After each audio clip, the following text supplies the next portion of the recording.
तो उन्होंने कहा रोना नहीं है। उन्होंने मुझसे हाथ मिलाया और पीछे वाले डाकू ने मुझसे गले भी मिले। फिर बाद में मुझसे आगे वाले डाकू ने हाथ भी मिलाया और जाते वक्त कहने लगे कि हमारे पास भी दिल होता है।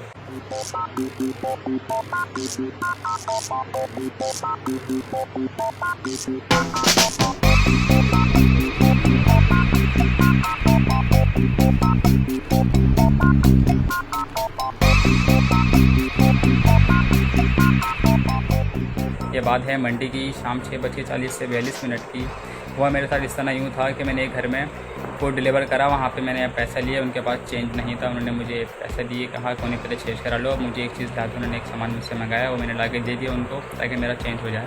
इतनी देर में पीछे से 2 लड़के आ गए और कहने लगे कहाँ है भाई तुझे, हम तुझे कब से ढूंढ रहे हैं। मैं देख के उनका बहुत ज़्यादा परेशान हो गया था क्योंकि उन्होंने बात इस तरह करी कि मैं बहुत ज़्यादा कन्फ्यूज़ हो गया था। उन्होंने मेरी जेब से खुद ही मोबाइल फ़ोन निकाला, पीछे वाले डाकू ने, और मेरी जेब से पैसे निकाले खुद ही। उनको पता था कि कौन सी में मेरे पास मोबाइल फ़ोन है और कौन सी में मेरे पास पैसे हैं।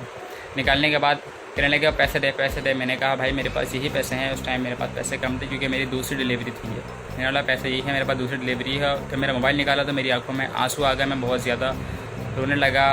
उनसे मैंने बहुत रिक्वेस्ट करी कि भाई छोड़ दो, मैं किसी का मोबाइल लेके यूज़ कर रहा हूँ, कोई काम वगैरह नहीं है। बहुत ज़्यादा रिक्वेस्ट करी। उन्होंने फिर मेरा मोबाइल मुझे वापसी करा और बल्कि पैसे ही वापसी कर दिए। जब मोबाइल उन्होंने वापसी करा तो आगे वाला डाकू था मुझसे मोबाइल छीन रहा था। मैंने कहा यार पीछे वाले, तो यार इन्होंने छोड़ दिया, आप भी छोड़ दो। फिर उसने मोबाइल वापसी कर दिया। मैं रोने लगा जब मेरा सामान मुझे मिल गया, मैं फिर भी रो रहा था।